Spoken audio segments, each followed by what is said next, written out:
ابتدا ہے رب کریم کے بابرکت نام سے، جو دلوں کے بھید سے بخوبی واقف ہے۔ میری طرف سے جعفری ٹی وی دیکھنے والے سبھی دوستوں کو السلام علیکم۔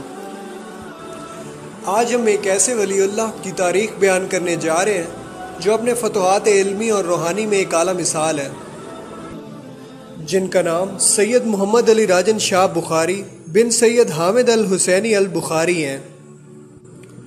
سید راجن اور فراجو نقوی سادات گھرانے سے تعلق رکھتے تھے، یعنی کہ آپ کا شجرہ نسب امام نقی علیہ السلام کے گھرانے سے ہے۔ شہید ثالث علامہ قاضی نور اللہ شوستری اپنی کتاب مجالس المومنین میں بخاری سادات کا عنوان دے کر لکھتے ہیں، برصغیر پاک و ہند میں بخاری سادات اچھی تعداد میں آباد ہیں۔ ان کے مورث اعلیٰ سید جلال الدین سرخ پوش تھے۔ انہوں نے عراق سے بخارا ہجرت فرمائی اور یہاں انہوں نے محسوس کیا کہ اہل بخارا بھی بنی مردان کے پیروکار ہیں، اس لیے انہوں نے بخارا کو چھوڑا اور کابل چلے گئے۔ لیکن انہیں دیکھ کر مایوسی ہوئی کہ اہل کابل کے دل بھی اہل بخارا کی طرح محبت اہل بیت سے خالی تھے۔ آخرکار وہ بزرگ ہندوستان تشریف لے گئے اور سید مذکور کی اولاد ایک طویل عرصے تک تکیہ میں رہی۔ سید علی راجن ایک فاضل اور صاحب کرامت بہادر شخص تھے۔ کہا جاتا ہے کہ آپ اپنے دور کے مجتہد تھے۔ آپ نے اہل ہند کو بہت زیادہ تبلیغ فرمائی اور خاص طور پر آپ نے بلوچ قوم کو اپنے آباء و اجداد کے مذہب سے روشناس کرایا۔ آپ نے تقیہ کو چھوڑا اور سرعام اپنے مذہب حق کا شیعہ اثنا عشریہ کا پرچار کیا۔ بیان کیا جاتا ہے کہ سید علی راجن سلطان دہلی مغل حکمران نصیر الدین ہمایوں سے ملاقات کے لیے دہلی روانہ ہوئے۔ جب وہ دلی کے قریب پہنچے اور بادشاہ کو اس کے نمائندوں نے سید مذکور کی آمد کی اطلاع دی تو اس نے بنفس نفیس ان کے استقبال کا ارادہ کیا۔ جب مخدوم الملک کو پتہ چلا کہ شاہ ہند ایک شیعہ عالم کا استقبال کرنے والا ہے تو وہ ہمایوں کے پاس آیا اور اسے کہا، آپ سید راجن کے استقبال کو ہرگز نہ جائیں، کیونکہ اگر آپ نے ایسا کیا تو اعیان سلطنت آپ کے مخالف ہو جائیں گے اور آپ نے اتنی مشکلات سے ہندوستان کو دوبارہ فتح کیا ہے۔ نصیر الدین ہمایوں بادشاہ مصلحت وقت کے تحت مجبور ہو گیا اور کہا، میں تو ان کی شایان شان انہیں اولاد رسول جان کر ان کا استقبال کرنا چاہتا تھا، مگر آپ کے کہنے پر میں ان کے استقبال کے لیے اپنے بیٹے کو روانہ کرتا ہوں۔ پھر بادشاہ نے اپنے بیٹے جلال الدین محمد اکبر اور سردار بیرم خان کو ان کے استقبال کے لیے روانہ کیا اور شہزادہ جلال الدین اکبر انہیں بڑے پرتباک طریقے سے دلی لے آئے۔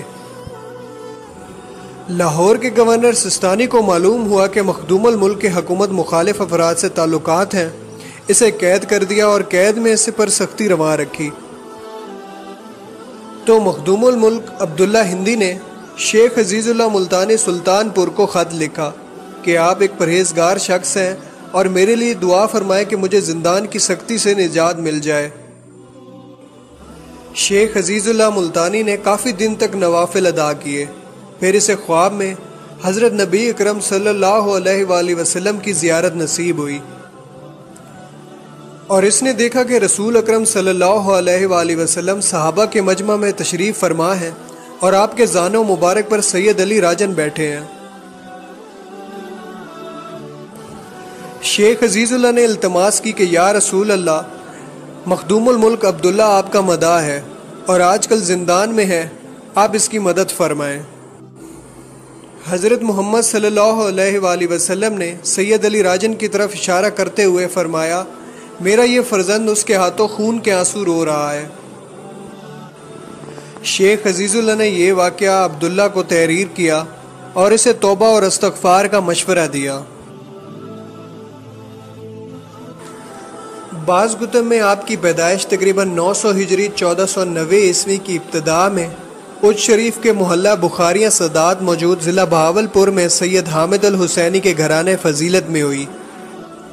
آپ کی والدہ ماجدہ بی بی دادن لنگا تھیں۔ آپ کی تعلیم و تربیت اپنے دادا محترم سید کیمیائے نظر کی آغوش میں ہوئی۔ شہید ثالث علامہ قاضی نور اللہ شوستری کو حضرت پیر محمد علی راجن شاہ صاحب کا شرف طلمز حاصل تھا۔ سید اپنے وقت میں کئی ہزار طلباء کو درس آل محمد دیا کرتے تھے۔ توحید، رسالت اور ولایت کا پرچار آپ کا مشن رہا ہے۔ آپ کی اولاد تحصیل کروڑ، قصبہ راجن شاہ، تحصیل لیا، تحصیل توسا، ڈیرہ غازی خان، ضلع مظفر گڑھ، بکھر اور اچ شریف شاہ جلال الدین میں آباد ہیں۔ آپ کی وفات 15ویں صدی کے آخری نصف عام میں ہوئی۔ آپ کی آخری رسومات قاضی نور اللہ شوستری نے اور آپ کے پوتے سید شیخ حسن جہانیہ اور فرزند مخدوم سید غلام علی شاہ نے ادا فرمائی۔ روضہ پاک علی راجن کی ابتدائی تعمیر مغل بادشاہ ہمایوں نے 1554 میں کروائی، جس کے بعد جلال الدین اکبر اعظم نے 1568 میں کروائی۔ یہ روضہ تقریباً 100 فٹ اونچا ہے، جس کی بیرونی گولائی 225 فٹ ہے جبکہ اندرونی 128 فٹ ہے۔ اس کی بنیادوں کی گہرائی پانی کی سطح تک ہے۔ اس روضے کو بنانے والا مصری اردن سے آیا تھا اور اس نے یہیں وفات پائی، اور اس کی قبر سرکار کے دروازے کی دہلیز کے نیچے ہے۔ روضہ پاک کی گدی نشینی 20ویں صدی عیسوی کے آغاز میں متحدہ ہندوستان میں انگریز حکومت کے دور کی بات ہے۔ اس وقت تک مخادیم حضرت اچ شریف حضرت سید پیر محمد علی راجن کے دربار کے گدی نشین اور متولی تھے۔ مشیت خدا اسی میں تھی، چونکہ وہ حضرت سید محمد علی راجن کے بڑے بیٹے سید زین العابدین کے اولاد سے تھے، اس لیے وہی گدی نشین تھے۔ مگر چونکہ انہوں نے تکیہ اختیار کیا ہوا تھا اور اس وقت سید زیادہ مخدوم غلام علی شاہ صاحب کی اولاد سے سید کرم حسین شاہ کھلم کھلا عزاداری سید الشہداء حضرت امام حسین کرتے تھے، تو گدی نشینی اپنے ہاتھ میں لینا چاہا اور عدالت کی طرف رجوع کیا۔ شجر نسب اور باقی ثبوت پیش کیے گئے۔ عدالت سے فیصلہ مخدوم سید کرم حسین شاہ کے حق میں ہو گیا اور آج تک سادات خاندان کے پاس گدی نشینی آ رہی ہے۔ موجودہ قصبہ راجن شاہ سید محمد علی راجن کے نام سے ہی منسوب ہے۔ سید محمد علی راجن کی اس قصبے میں آمد دراصل اپنے بزرگوں کی طرف سے دیا گیا حکم تھا کہ آپ اس علاقے کو اسلام کی تعلیمات دیں، چونکہ تمام سادات اولیاء کا مشن بھی یہی تھا۔ جب سید یہاں آئے اور حالات کا جائزہ لیا تو یہ لوگ سرکش، خون خوار اور بدخوار تھے۔ قتل غارت کرنا ان کا شیوہ تھا۔ سید زادے نے قریب تر ہو کر حالات کا جائزہ لیا، ان کی زبان سیکھی، ان کو دین اسلام سمجھایا اور سنایا، چونکہ یہ لوگ آسانی سے سمجھنے والے نہیں تھے۔ پہلے تو بہت مخالفت ہوئی، لیکن اللہ تعالیٰ اپنے دین کی حفاظت خود فرماتا ہے۔ ان لوگوں میں کوڑ کی بیماری لاحق ہو گئی، یہ لوگ بہت پریشان تھے۔ ایک دن ایک عورت اپنے بچوں کے ہمراہ سید زادے کے آستانے کے پاس سے گزری اور جال کے ایک درخت کے نیچے سرکار کے قریب آ بیٹھی۔ سید محمد علی راجن نے پوچھا تمہیں کیا مصیبت لاحق ہے؟ تو کہنے لگی بابا صحیح اس کوڑ کی بیماری نے ہمیں ذلیل کر دیا ہے۔ آپ نے اس کے بچوں کے لیے پروردگار سے دعا فرمائی اور دم کیا ہوا پانی دیا اور وہ پیتے ہی صحت یاب ہو گئے۔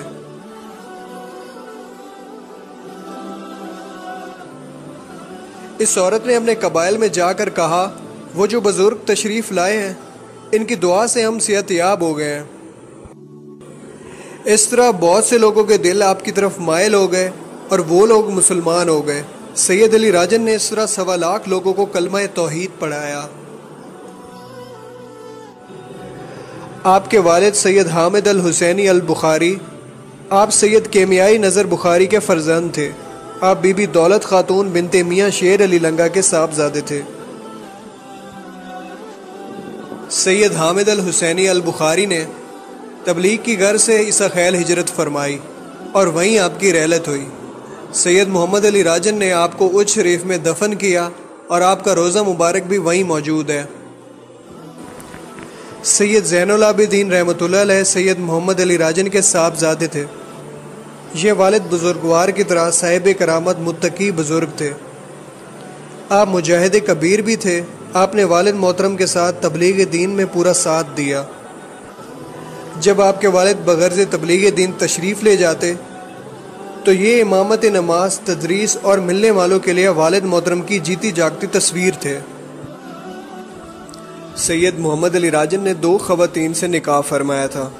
پہلی بیوی بی بی شاہ بنت مبارک خان لانگا، جس کے بطن سے 2 فرزند سید علی زین العابدین اور شہزادہ حسن موسیٰ غوث پیدا ہوئے، جبکہ آپ کی دوسری شادی تیلوی بنت عادل خان سے ہوئی، جس کے بطن سے سید غلام علی شاہ، سید قاسم شاہ، حضرت سید دامن دریا اور ایک بیٹی سیدہ نرجس خاتون عرف بی بی حلیمہ پیدا ہوئیں۔ سید زین العابدین رحمۃ اللہ علیہ کی وفات 40 سال کی عمر میں عیسیٰ خیل میں ہوئی۔ آپ کے والد نے آپ کو بزرگوں کے ساتھ اج شریف میں دفن کرنا چاہا، مگر دریائے سفر کے دوران موجودہ قصبہ علی راجن پہنچے تو کشتی یہاں رک گئی۔ آپ کے والد نے راز پروردگار سمجھا اور شاگردوں نے بھی بتایا اور موجودہ مقام پر دفن کیا۔ آپ کا روزہ مبارک والد محترم کے ساتھ ہے۔ امید کرتا ہوں ہماری آج کی ویڈیو جو کہ سید محمد علی راجن اور بخاری سادات پر بنی تھی آپ کو پسند آئی ہوگی۔ جو قومیں اپنی تاریخ بھلا دیتی ہیں وہ صفحہ ہستی سے مٹ جاتی ہیں۔ دعا کرتا ہوں کہ اللہ تعالی ہمیں ہمارے بزرگوں کے نقش قدم پر چلنے کی توفیق عطا فرمائے اور اس فانی دنیا میں نیک اعمال کرنے کی توفیق عطا فرمائے۔ میں ملوں گا آپ سے ایک نئی انٹرسٹنگ ویڈیو میں، تب تک کے لیے آپ اپنا بہت زیادہ خیال رکھیے گا۔ میرا نام ہے سید بابر علی بخاری اور آپ دیکھ رہے ہیں Jafri TV. Thanks for watching this video. اللہ حافظ۔